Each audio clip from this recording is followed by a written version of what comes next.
Tu l'as peut-être remarqué, certaines chaînes YouTube ont une vidéo d'accueil sur leur page de bienvenue et d'autres pas. Ah oui, c'est vrai. Mais d'ailleurs, au fait, comment on fait pour mettre une vidéo sur la page d'accueil de sa chaîne? Bonne question.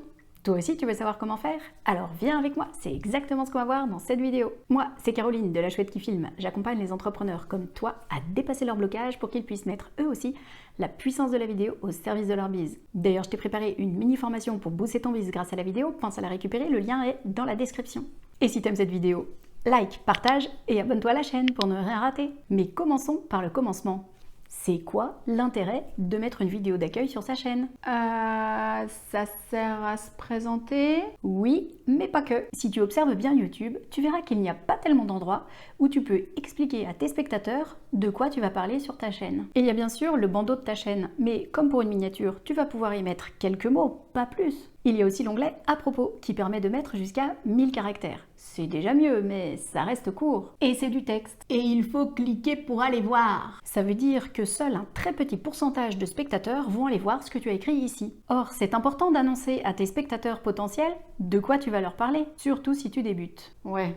C'est sûr que quand tu tombes sur une chaîne qui a déjà des dizaines de vidéos d'exercices de yoga, c'est plus bien la peine de faire une vidéo d'accueil, quoi. Faux.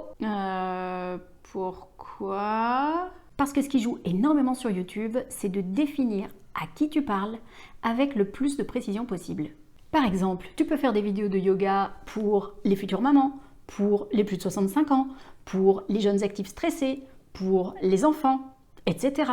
Bien sûr qu'une jeune maman pourra trouver tes vidéos intéressantes et utiles même si tu les destines spécifiquement aux plus de 65 ans, mais tu auras toujours plus de facilité à décoller sur YouTube et dans ton business de manière générale si tu cibles très finement les personnes à qui sont destinées tes vidéos, parce que tu vas pouvoir parler leur langage et que tu vas adresser leurs problématiques spécifiques. Prenons ma chaîne par exemple. Je cible les entrepreneurs. Mais les entrepreneurs, c'est vaste. Alors j'ai choisi de cibler les coachs, les thérapeutes et les praticiens qui utilisent leur perception subtile. Du coup, je parle le langage de ces accompagnants, je t'explique que je vais t'aider à dépasser tes blocages, et je me mets dans la peau de ces accompagnants pour essayer de bien comprendre ce qui les motiverait à passer à l'action. Mais imaginons que je change de typologie d'entrepreneur et que désormais, je m'adresse aux artisans. Et pas n'importe quels artisans, aux artisans du bâtiment, tiens. Et dans les artisans du bâtiment, je choisis d'affiner encore ceux qui font de la rénovation de maisons individuelles. Je sais que ces deux populations d'entrepreneurs ne vont pas avoir tout à fait les mêmes difficultés, ni les mêmes blocages, et ils n'emploieront certainement pas le même vocabulaire. Dans le fond, j'aborderai probablement les mêmes sujets, mais sur la forme, je risque d'être un peu plus direct, un peu plus cash. Et certains de mes conseils seraient différents. Typiquement, si ton job c'est de coacher les gens, tu as énormément intérêt à faire des vidéos face caméra, comme ce que je suis en train de faire, parce que ce que les gens vont acheter, c'est la relation avec toi, la confiance qu'ils ont commencé à créer avec toi. Alors que si ton job, c'est de rénover les maisons, qu'est-ce que les gens achètent? Ils n'achètent pas tellement la relation avec toi, ils achètent la qualité de tes réalisations, associée au respect des coûts et des délais. Donc si je m'adresse à des accompagnants, évidemment que je vais dire « faites des vidéos face caméra », alors que si je m'adresse à des artisans du bâtiment spécialisés dans la rénovation de maisons individuelles, je vais leur dire « faites des vidéos qui montrent vos chantiers avant-après, faites des vidéos avant-après et expliquez ce que vous avez fait, comment vous avez résolu telle difficulté ». Ok. Bien définir ton spectateur idéal est donc hyper important, mais aussi pour toi. Avec qui as-tu envie d'avoir des conversations?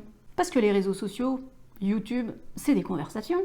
Là par exemple, je ne suis pas seulement en train de parler à la caméra de mon smartphone toute seule dans mon salon, je suis aussi en train de te parler. De l'autre côté, chez toi, derrière ton écran, tu es en train de m'écouter.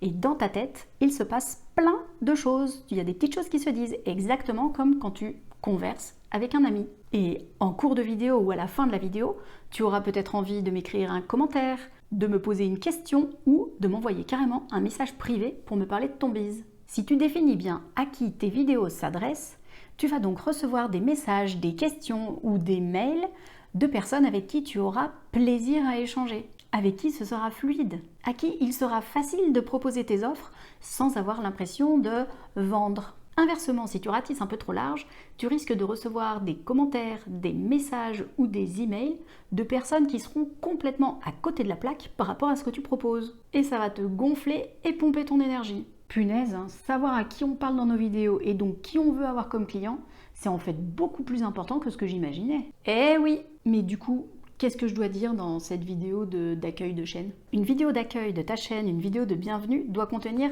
3 choses. 1. Tu dois présenter la promesse de ta chaîne. Qu'est-ce que tes vidéos vont permettre à ton spectateur d'obtenir? 2. Cette vidéo doit t'aider à te présenter sous la forme de j'aide qui, donc ton spectateur idéal, à faire quoi, c'est le résultat que tu proposes, sans quelque chose qu'ils font d'habitude et qui marche jamais, ou avec une technique un peu nouvelle, différente de ce qui peut se trouver facilement sur le marché. Troisièmement, ta vidéo d'accueil doit te permettre de développer à qui tu t'adresses, quelles sont ses spécificités principales et surtout quel est le bénéfice que ces personnes-là peuvent attendre de tes vidéos et plus largement de tes offres. Tout ça, c'est d'ailleurs un truc que je couvre dans ma formation en ligne. Alors si tu as envie d'aller un peu plus loin, je t'invite à regarder dans la description, je te mets le lien vers ma formation en ligne. Elle explique exactement comment faire ça. Si tu as besoin d'un petit coup de main pour passer à l'action, cette formation en ligne est parfaite pour toi. Ou sinon, tu peux prendre une séance d'accompagnement avec moi où là, je te guiderai, mais cette fois, ce sera en one-to-one. En attendant que tu aies fait une chouette vidéo d'accueil, je te montre sur mon écran comment on fait pour aller mettre une vidéo sur la page d'accueil de ta chaîne. Nous voilà dans le YouTube Studio. Pour pouvoir aller mettre une vidéo que tu as déjà enregistrée sur ta chaîne en vidéo d'accueil, tu vas commencer par aller ici, là, sur ton compte, pour choisir ta chaîne. Donc tu cliques sur votre chaîne. Voilà, et là tu vas pouvoir aller sur le bouton personnaliser la chaîne. Te voilà sur cet écran-ci qui te permet de mettre une vidéo d'accueil sur ta chaîne. Donc comme tu vois, moi j'en ai mis une, mais ça fonctionne exactement comme pour cette section ici où je n'ai pas mis de vidéo spécifique pour les abonnés. Le principe est le même, tu as un bouton ici, une zone qui s'appelle ajouter. Tu cliques sur ajouter. Et tu as la possibilité de choisir parmi les vidéos que tu as déjà mises en ligne, celle que tu vas positionner en tant que vidéo d'accueil. Donc, dans l'ordre, tu commences par faire ta vidéo d'accueil, tu la charges sur ta chaîne et ensuite tu vas la choisir par ici, donc par la personnalisation de la chaîne, pour la mettre en vidéo d'accueil. Tu peux tout à fait choisir n'importe laquelle de tes vidéos de ta chaîne pour la mettre en vidéo d'accueil en attendant que tu aies préparé ta vidéo spéciale dédiée à l'accueil des visiteurs de ta chaîne. Et voilà, maintenant tu sais pourquoi c'est important de faire une vidéo de présentation de ta chaîne et comment mettre cette vidéo sur la page d'accueil de ta chaîne YouTube. Alors si ça t'a motivé pour la faire, dis-le moi en commentaire, ça m'intéresse. Et si t'as aimé cette vidéo, lâche un pouce bleu, partage-la auprès d'autres entrepreneurs qui n'ont pas de vidéo d'accueil sur leur chaîne et abonne-toi à la chaîne pour ne rien rater. À la semaine prochaine!